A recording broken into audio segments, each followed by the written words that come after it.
কোনে কৈছে যে বিপিএফ দলে দুৰ্বল হৈছে বুলি? আমি যে দুৰ্বল নহয়, ইয়াৰ মই দুটা বা তিনিটামান কাৰণ আপোনালোকক দিব খুজিছোঁ। যোৱা MP ইলেকশ্যনত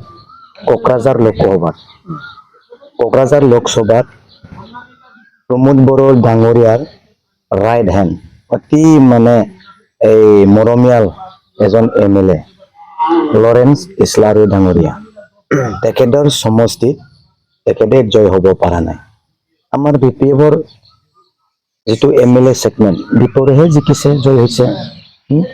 মন্ত্ৰী আহিছে, MLA আহিছে, MP আহিছে, মিনিষ্টাৰ আহিছে, অসমৰ এই মিনিষ্টাৰ আৰু এই CM কোকৰাঝাৰত থাকি পেলাই কেম্পিং কৰিছে। তথাপিও লৰেন্স ইছলাৰী ডাঙৰীয়াৰ সমষ্টিত আমি জিকিবলৈ সক্ষম হৈছোঁ।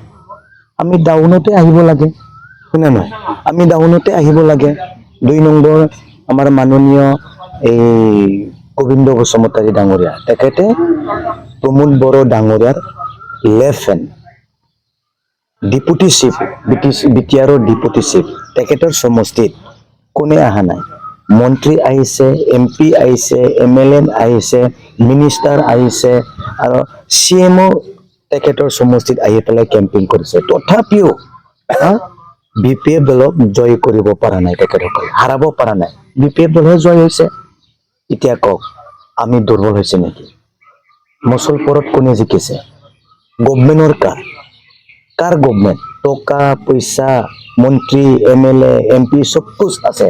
তথাপিও আমি মুছলপুৰত জিকিছোঁ, লৰেন্স ইছলাৰী ডাঙৰীয়া সমষ্টিত জিকিছোঁ, এই গোবিন্দ বসুমতাৰী ডাঙৰীয়া সমষ্টিত জিকিছোঁ, এই ৰৌতাত আমি 8,000কৈ বেছি পাইছোঁ, ভেৰগাঁও সমষ্টিত আমি অকলে 14,900 মান পাইছোঁ। দুটা মিলি তেখেতসকলৰ 24,000 ভাগ কৰি দিলে কিমান হ'ব?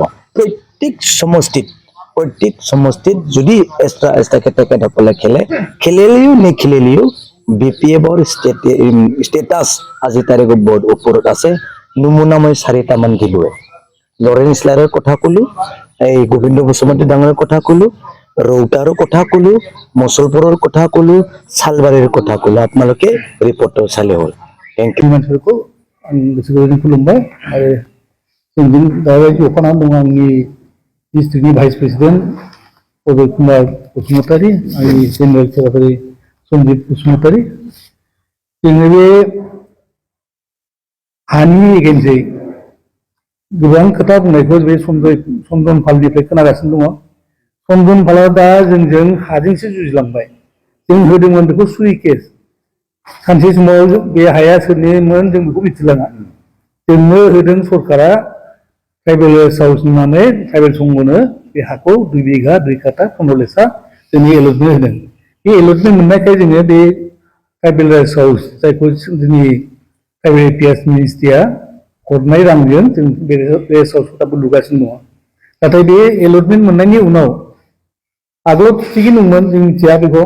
जों एलटमेन्ट मोननायनि उनाव नाथाय जोंनि बाउन्डारिनि वालफोर, ग्रिलफोर आरो गेटफ्रा गोमानो हमबाय। जों दिनै बारानिफ्राय बारा नुनायखाय जोङो बेखौ मानो बिदि जाखो जोङो सिन्था खालामनानै केस होनाय जाबाय आरो।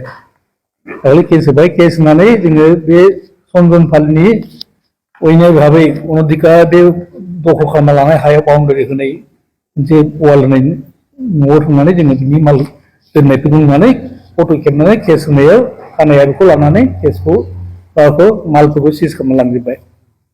बे दा सिखावसो जानांगौमोन, सिखावनि केसआवसो थांबाय थानांगौमोन बे। नाथाय दासिमबो बे केसआव दहाय खिन्थानाय बायदि 122 नाम्बार अब्लिक 2025 आरो आन्डार सेक्सन नाम्बार 303 ब्रिकेट 2 आव केस जासेयावबो बे दिनै एरेस्ट जागासिनो उदाङै बे प्रेस मिटसो होनानै जोंखौ माने आख्रमन खालामगासिनो दङ। जोंखौ बुजियाखै नामा, मिथियाखै नामा साननाय। जों दा हानि एगेन्सै जों बुङा। हाया जोंनो सरकारा होदों, जों मोनबाय, जों खामानिखौ मावगासिनो दङ। जोंहा बेखौ सोरनिफ्राय मोनदों मोना बिनि हिस्ट्रिखौ जों खोनासंनो थाङा। मानो होनबा लेखासो प्रमान होगोन ना। BTC आवथ' रावबो लेखा नायाब्लानो ओरैनो होआखै। मण्डल दङ, खानानगुर दङ, सार्कोल अफिसार दङ, बेहाय सेक्रेटारि दङ लेन्ड रेभिनिउ डिपार्टमेन्टनि, जयेन्ट सेक्रेटारि दङ, बिसोर नायाब्लानो होगोन नामा?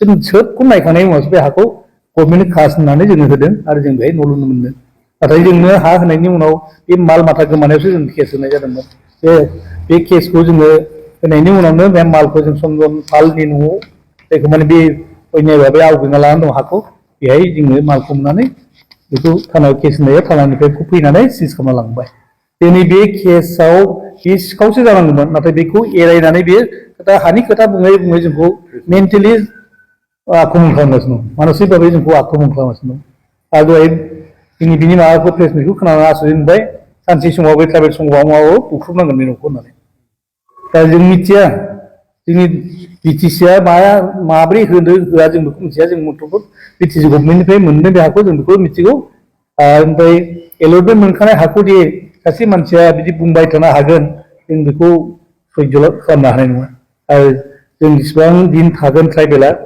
संघआ थागोन जुदि आं थांगोन गाबोन बिथांमोना सोरबा सासे जागोन आरो बिथांमोना मावगोन आरो बे गभर्नमेन्टनिफ्राय फैनाय एफा मोजां scheme tribal guest house tribal guest हाउसमोन ट्राइबेल गेस्ट हाउस बेवहाय ब्रह्म समाजाबो मोनसे ब्रह्म दङबो आरो बेनो प्रिन्सिपाल एस'सियेसन अफ बिटिसिनि जेसेबां प्रिन्सिपालफोर दङ कलेजनि बिसोरबो बाहाय एस'सियेसन मोनसे लुगोन बेबायदि हाखौ बाहाय होनाय खोथा जाखाबाय आरो नाथाय बे हाखौ बिदि सिगियै सफैयै जोंखौ डिस्टार्ब होननानै जुदि नागार होनो हायोब्ला गाव मोनगोन साननानैनो बे खोथाफोरखौ बुंगासिनो दङ आंनाव जोंथ' आं बेखौ जों खेबसे खबर लालायबावगोन जाथ्राबा जोङो एसपिजों रायलायगोन एसपिजों रायलायाबा जोङो गोजौआव जोंनि डब्लिउपिनि मिनिस्टार दङ प्रमद बैगुसारजों जों बे खोथाखौ रायलायगोन बिथाङा हयथ' बे खोथाखौ खोनायोबा जों माबा मोनसे एक्सन लागोन एसपिनि थ्रुयै जोंहा बिसिम दं आरो दा जोङो लकेल केस हिसाबै लकेलावनो माबानानै समाधान खालामनो नाजागासिनो दं